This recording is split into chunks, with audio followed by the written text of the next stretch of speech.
Welcome to the January the 7th, 1997 taping of It Happened in Grand Prairie. As we bring you the history of our city and some of the people that have helped to make the history and some that are making history today. We are very pleased. This is our history tape number 295, and we're very excited today. We have the Navy with us, and we're so pleased, first of all, to bring front and center the wonderful commander of the Navy Joint Reserve Base in Fort Worth. And that's right, isn't it, Captain? That's correct. Captain Llewellyn. How do you do, Ruth? Welcome to the set. Thank you very much. We're just glad to have you with us, sir. Thank you. It's a Yes. pleasure to be here. Yes, and I would salute if I knew how and all of this good stuff. We're so pleased. And also, we have your site commander for Navy Dallas, and I believe you're over the whole entity. That gives you the Metroplex. You're the king of the Metroplex, right? Ma'am, you could say that. Oh, yes, It's a wonderful feeling. That is wonderful. And Dale Wilcox, we're so glad to have you with us, Thank Commander. you, Ruthie. Yes. And that's Barry. That's correct. Barry and Dale. Dale. Yeah, like Chip and Dale. There you go. All right. Oh, that's wonderful. All right, we're going to start with you, of course. Captain is the head person of all of this. We'd like for you to look out into your camera, and we'd like for the people in Grand Prairie, our viewing audience, to get to know you better. And with your permission, we'd like for you to tell us a little bit about your history. Well, great. Tell us where you were born, and maybe your parents' names, and how you evolved and finally came to Navy Dallas. Would you? I'd be glad to, Ruthie. Thank you very much. Well, as Ruthie said, I'm Captain Dale Llewellyn. I'm a native of Arkansas. I was born in Conway, Arkansas, which is around Little Rock, and raised by parents that were all school teachers. We migrated to the northeastern corner of the state, and I actually grew up in Blytheville, just outside of there, by the Air Force Base in Blytheville Air Force Base. Attended Gosnell High School there. Again, my parents were all school teachers. They taught in the school system there, and that was both good and bad. Of course, I had a lot of help with my education, but of course it's not easy to get into trouble when your parents are teachers. They're always watching over you, of course. So, but attended school there at Gosnell High School, graduated in 1967, and then went on to college at Arkansas State University in Jonesboro, Arkansas. Graduated from Arkansas State in 1973, and I joined the Navy the summer of '73 and went to Pensacola, Florida, started flight training, and then after a succession of orders in the Navy, ended up here in the Dallas Metroplex.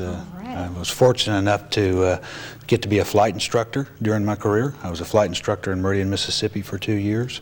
Also did a few deployments on the USS Dwight D. Eisenhower, her maiden cruise, and also a deployment to the Indian Ocean on the Eisenhower. And then I've also done tours in Atlanta with the Naval Air Station in Atlanta, 3 tours in Jacksonville at Cecil Field, a tour at the Bureau of Naval Personnel in Washington, D.C., and then now here. So. All right. That is an illustrious track record. Well, thank you. First of all, why the Navy? Why the Navy? That's an interesting question. Yes. Well, you know, growing up in Arkansas, Yes, you don't know much about ships, but I always thought the Navy offered a lot of adventure and the opportunity to fly, which was something that I was very interested in. And so I jumped at the opportunity when it presented itself to go into the Navy and go through flight training. So. Were there any military men in your family that were Navy or otherwise prior to your time? Matter of fact, I have an uncle who was Air Force, who got the flying bug instilled in me at an early age. I see. I remember it well. When I was about 6 years old, I went to visit him, and he was flying F-86s in the Air Force, and gave me the opportunity to crawl up and sit in the cockpit and let my imagination run wild for a little bit, and instill that bug in me. So that's what I got interested in flying. Of course, the Navy, as I mentioned, offered some opportunities that I felt like that see the world and adventure that maybe the other services didn't. So I opted for the better service, I guess, than the Navy. All right. Do you have a family? Yes, I do. I'm married. Have a couple of children. I'd like to have your wife's name and the children's name on this tape, or you're in bad trouble. There, I'll be in big trouble, huh? That's right. Okay. My wife's name is Brenda, and of course she lives with me over at NAS Fort Worth, and she's a nurse, works for a a doctor in Fort Worth. And I have one son that's still at LSU. He's in his 4th year at LSU now. And studying in what field? Psychology. How wonderful. He wants to psychoanalyze his dad. Well, that's possible. Yes, you know, he's tried a couple of times already, I'm sure. Yes. So, but he wants to get into psychology and work with children. He's going to work on his master's degree when he finishes and get into working with children and counseling. That's an area he wants to work in. I have a daughter that lives in Lexington, Kentucky, who graduated from the University of Kentucky, and she works, Stephanie, and she works for a pharmaceutical company as a quality assurance inspector in the production of drugs. So it's kind of an exciting job for her. Yes, She's been out of school a couple of years now and doing very well. So that is great. All right, now that we know a little bit about your family and a little bit about your career, let's get back to flight training. When you were in flight training, how did that grab you as a young man coming out of Arkansas into the discipline of flight training? Well, it was a lot more than I expected, to be honest with you. I went to Pensacola, and the demand, the academic and the physical demands were pretty intense. They put you through a real tough program, although certainly one that anybody's capable of doing if they really jump in there and work hard at. And I found it to be exciting, which is why I joined the Navy and got into flying. I found it very exciting and very fulfilling to be able to go out there and progress along as you go through the flight training program, moving up each step as you complete the next training evolution, flying props and then into jets and then into going to the carrier quals and learning to land aboard the ship. That was something that all of us look forward to doing, and I had the pleasure of doing that a couple of times in the training command, and it was very exciting and very rewarding because it's a real feeling of accomplishment when you do that. And you go out there and land aboard the ship the first time, and I remember not only doing it, but as a flight instructor, I would go out with the young pilots when they do their initial qualification and come back to Pensacola, and it was always a real pleasure to come back in and land that first time, and that exhilaration you get when you come back and you land and you get out of the airplane and you're really excited and you feel like you've really made a big accomplishment, and you have, because there's only a small percentage of people that ever land aboard a carrier, so it's real exciting. So. Along the way, have you had a mentor or some mentors that really made you want to be successful and end up as a captain and the commander of a joint base and all of this? Oh boy, that's a difficult question, Ruthie. Of course, I've had the good fortune to work for a lot of good officers, particularly in the aviation community. Captain Miller, a former commanding officer of the Naval Air Station here, of course, I would have to call him one of my mentors. I've known him for a long time and have worked for him on 2 different occasions in my career and been someone that I've tried to model myself after and be successful, and certainly in working in the reserve program and working with the reservists. Today, of course, the joint ventures that we're going out into nowadays open brand new doors and brand new avenues. So, you know, I have to say, I don't want to say that I'm a trailblazer, but certainly some of the things that we're doing, we're learning as we go along here and developing a spirit of cooperation and learning ways to do this in a more efficient and cost-effective manner. I'm going to get back with you in just a few minutes about the joint base, because that's a very exciting adventure. But we need to get over here and get to Barry and see what, as a site commander, and his title is commander. Is he site commander? Is that is it proper to say site commander, Commander Wilcox? Yes, it is proper. Oh, I wondered about that. I thought, well, now how will I handle that? And I thought, well, I'll just ask, and then I'll know that it'll be properly done. Well, certainly his rank is commander, and he is the site commander of the Naval Air Station. Yes, I realize that he's a double commander, and I didn't want to say, well, we have with us the double commander today, because we would have a new term in the Navy. And we're so glad to have you on board. Thank you. That he's left you in charge with Navy Dallas, because that's dear to Grand Prairie. Of course, Dallas purloined that area from Grand Prairie many long years ago, legally. Legally. Let their ETJ come out and in a snake-like fashion take in Navy Dallas and the North American plant. But tell us a little bit about yourself. Would you please do that for us, Mr. Absolutely. Barry? It's a pleasure to be here. I am originally from the Southern California area, from down around Los Angeles. and graduated from Downey High School in 1973, I guess the same year that the skipper graduated from college. Yeah. And was fortunate enough to get an appointment to the Naval Academy. Oh, great. So I went there and attended the Naval Academy and graduated in 1977. And my career path was not unlike That's in skippers. 3 years from the time you graduated from high school. No, it's 4 years. Is it 4? It's 4, yeah. 73, 77? That is 4. My math's not good this week. I miss a year there, I don't think. But I chose naval aviation as my specialty as well, and achieved my wings in October of 1979, at which time I had the opportunity to go back to California, to Lemoore, California, and fly a single-seat A7 Corsairs in California. The Corsairs that were made like the ones at LTV? That's correct. The little golf wing thing?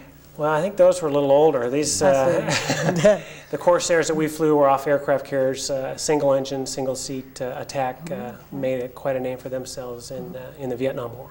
All right. And that was followed up by tours of duty back to the Naval Academy as a company officer, back to California once again, and then that's when I became a TAR, active reserve officer, had duty in Navy Atlanta, and then was detailed here 3 years ago to Navy Dallas. All So it's been quite an enjoyable So you've time. been on board for 3 years, and then while you were here, all of a sudden you found yourself to be the commander.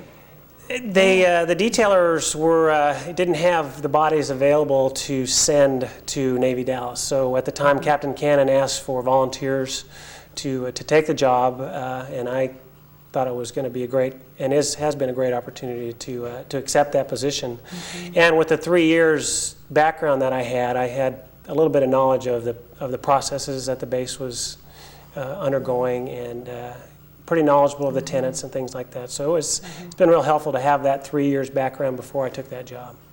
Well, we're just really hating to lose Navy Dallas as it once was. Of course, we have it in the condition that it is today, and I'm so excited about being the chairman of your Restoration Advisory Board that meets there about every other month, and it's you're doing great things in the cleanup and getting things ready, and one of these days that's going to blossom and be something exciting. But let's forget Navy Dallas a minute and find out a little bit more about you and your family. Better talk about my family. Yes. Well, I've been married for 19 years, just about a little over a week ago. Wife's name is Terry. She works at home. She keeps things in line there for us. 2 children, both go to South Grand Prairie High School. Jennifer is in the 11th grade and Troy is in 9th grade. Okay.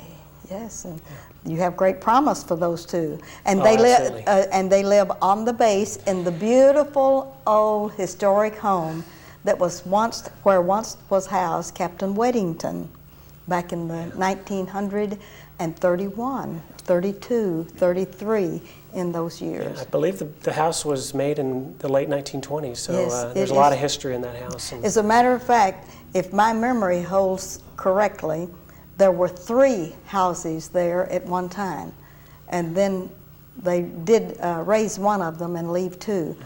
Unless I am badly mistaken, and I'll have to go back to my records to check on all of that. Yes, and is it fun living on the base? It really is. It was hard moving out of Arlington to the base, but Yes. The advantages of being so close to work. I'm a half mile away from my office, as a skipper can probably agree. Being that close to work is really an advantage. Yes. And the kids have made a terrific transition to South Grand To Prairie, South. and they really enjoy it. Made some new friends. So I've really enjoyed being over there. And how long do you plan to stay at Navy Dallas? Well, I'm looking right now, probably sometime in September, probably moving off into a civilian career at that time. And hopefully at that time we'll have pretty much the transitions that we've needed to have made with regard to Dallas and Grand Prairie taking over the base. A lot of that stuff will be made at that time. So those are my plans right now. Well, we're going to miss you when you do leave the base, because you've been a real light in the window for us there to be able to go down and do that. I'd like to add to that. All right, yes, well, would you testify to that? I certainly would testify to that. Yes. You know, Commander Wilcox makes my job easy. It's a lot of miles between Fort Worth and NAS Dallas, and I try to make that trip as often as possible, but sometimes it gets difficult to be at both places at the same time, and certainly Commander Wilcox acts in my stead when I'm not there and does a great job and represents the Navy very well there.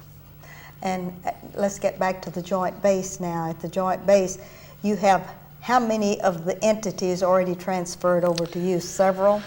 Well, several. All of the flying units will be over there by the end of this month. All right. VR 59 is our last squadron that's located at NAS Dallas that will be moving over there the middle of this month. They'll do drill weekend this coming weekend at Dallas, and then they will officially move That's the last. That's the last drill weekend at Dallas. Oh, my. They will officially move over the following week. The moving van comes on Monday to load up all their stuff and take it to Fort Worth and get them in place over there. At that point, the only flying unit left at NAS Dallas will be the Texas Air National Guard flying the C-130s.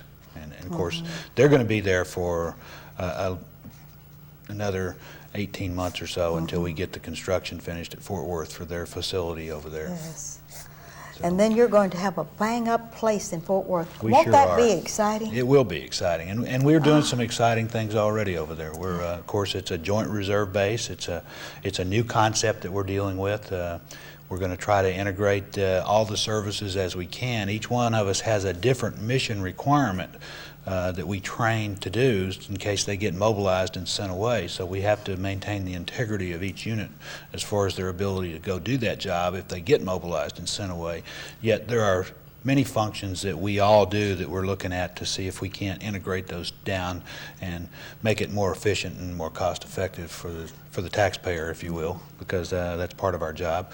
We've been very successful so far, and we've already got the security department working that way at NAS Fort Worth. We have a combined security department which has an integration of Navy and Marine and civilians and Air Force people in it. We're also doing the same thing with a transportation department over there as far as the repair of vehicles and that. We took an Air Force department that was already established and kind of integrated the Navy into that. And that's been very successful, and we're looking at other departments now, like namely supply and some of the other things that we can take a look at and do the same thing there. Always considering the fact that if somebody has to go away and defend the interest of the countries, that we have to be able to not only make sure they're trained and ready to do that, but also be able to keep the base running here, you know, in their absence when they leave. So. Make everything much more efficient. That's our game plan. We certainly are doing everything we can to make that happen. Are you going to have any more air shows like the Blue Angels or some of these wonderful things that you've had in the past? Yes, ma'am, we're planning for that. We're not going to do one in 97. None in 97? None in 97, but we're planning to do one in the spring of 1998 right now. So look forward to that. I think, again, we'll have an excellent opportunity to showcase the military, all services, have one of the demonstrations teams there to fly for that air show, and of course we'll have plenty of other things there. And it's a great opportunity for us to open the gates and let people come in and see the military, the capabilities the military, all services in the military have to offer, and showcase that to the community. And we're looking forward to doing that. It's been so exciting to come to some of your affairs, I'll put it that way, because you even have Admiral Smith, you have some of the most dignified past military people, and you just meet the cream of the crop when you go to anything that you have at Navy Dallas. It's just really exciting, and some of the retirees that come in for some of the special occasions, it's a real exciting adventure that you have. Well, we're very fortunate in the Dallas Metroplex area to have a large contingency of a drilling reserve population, but also a large number of flag officers who have drilled here in the past and have retired, and also we still have several flag officers drilling in our community now. So we're very fortunate in that respect, and of course they always come out to the air show, as you said, and it's an opportunity for the community to get to meet them and get to know them a little bit. So. They even made me an honorary Marine on this television show, and I have my cap and all of the things to go with it. So I'm ahead of the game. You're ahead of the game, yes, ma'am. Yes, I am. Marines are always looking for one good man, some good men, or one good man. All right, let's get back to Barry just a minute. Commander Wilcox, you just have kind of a shell left out at Navy Dallas, but you still have Desert Storm Club. That's right. And we want to thank you for having that open, because several people that come through, like our RAB committee is allowed to meet there, and it makes you feel still kind of at home on Navy Dallas. Sure does. I hate it when you say shell, but that's the reality of Yes. what's happening. And I think the community, the retirees, are really finally seeing that the future is in Yes. Fort Worth. Yes, it as is. much as Dallas has done, for the country and for the community, the future is to the west. But we're committed to, as long as we have a tenant there, to provide the best possible services that we can, based on, or driven by, I should say, by the number of personnel that we have available between the two bases. And then, as a second part of that mission is just to, as you say, as we turn over buildings, try to make sure that those are in the best possible shape so we can turn those over to the community for future use. That is wonderful. All right, let's get away from Navy Dallas and the Joint Base and get back to you all. What does the future hold for you? My future? Yes? Well, I'm looking real hard right now. After 1 September, I'll be a civilian. Uh-huh. So, can I You better ask for treat us job nice. offers? You better Right, that's treat right. us nice. Treat us nice. The airlines is a definite option. Yes. I've done a lot of study, and the Navy has been gracious enough to get me into some schools with regard to total quality management. Oh, yes, so I'm that's looking great. at in areas in that regard, possibly NGROTC assignments that might be available in the local area. So those are things I'm looking at right now. Are you looking at Texas or California? Of course, you remember California's back there in the background. I think Texas. I think I'm going to let Jennifer graduate from South Grand Prairie. I think she really enjoys it here. So we're going to at least finish up through 90. That would be 98. Yes. And then make a decision based on where we might want to go from there. Yes. Yeah, we're really enjoying it, and we're really excited about what might be ahead for us. And if you ever retired from whatever you choose to do as a civilian, will you ever go back to California, or do you have some plan that in your retirement in the sky what you want to do? Terry wants to go to Colorado. I see. She's been up there and visited a couple times and has really liked it. Our relatives are in California, but we like to visit, but it's just so hectic out there compared to the way it used to be. Laid back here. Oh, used to be nice. Of course, I was much younger back then and could deal with that. But California, I don't think is in our future as much as we've enjoyed going out there to visit. Okay. Well, let's get back to Captain Llewellyn. The future for you.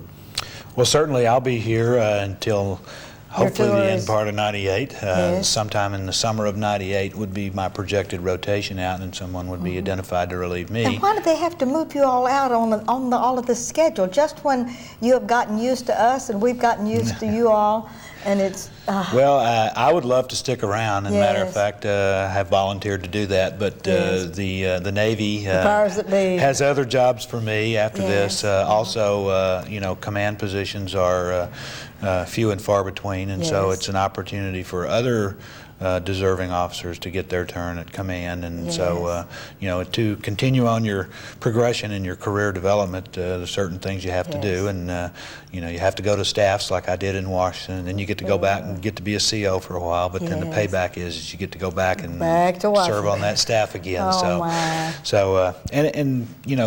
We learn each time we do a job, and we bring Yes. certain assets with us when we come to new jobs. So going out and being the commanding officer of a naval air station, in my case, 2 naval air stations, it's certainly that will give me something that I can offer when I go back to another job on a staff somewhere to bring the perspective of what you're dealing with as a CO in the field and the projects that you're dealing with and how you're going to make those come to a successful completion. Oh, that is wonderful.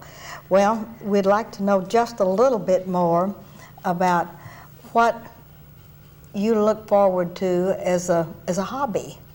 As a hobby? As a hobby. We know Okay. that the Navy is your life, but do you have any hobbies? Well, I like to play golf. I'll have to be honest with you. I Yes. haven't had the opportunity to get out and You play haven't a been lot to of golf. Tangle Ridge yet? I haven't hit a golf ball since I've been here, but But those opportunities will come, I'm sure, as Yes. things kind of settle down here in the next couple of years. I also am an avid softball player. Even Okay. at my age, I still like Yes. to play softball. So Yes. we, Commander Wilcox and I both play softball, so we get out Oh, and play that's that in the great. summertime and enjoy ourselves doing that. And then I do a run and some other things to, kind of keep myself physically fit In and shape. relieve the stress and all those kind of things that offers you some physical training. But those are my hobbies that I like to do in my off time. Off time. Now, we have about 2 more minutes on our Okay. tape, and I'd like for you to spend the last 2 minutes looking into your camera. Okay. And I'd like for you to talk with the young folks, some that might be interested in the Navy, boys or girls, and give them an encouraging word about how exciting it is to be a Navy career person. Would you do that? I'd be glad to. All right. First of all, I think that anyone that's considering the military certainly should take a hard look at that right now. I know there's a variety of things that are available to young people today. The military offers a wide variety of things to do in specialized training, also an opportunity to travel and see different parts of the world that you probably wouldn't get in any other civilian type job that the Navy will more than be glad to train you to do. If you have some skills that you'd like to bring to the Navy through your education already, then the Navy will be glad to put you through additional training and hone those skills. Certainly as an aviator, I always look forward to talking about aviation, and it's hard to condense that down into 2 minutes, but the aviation career is one that's has unlimited potential. You will get to do more things than you ever imagined. Like I said, going to the carrier, landing on the carrier, seeing the world.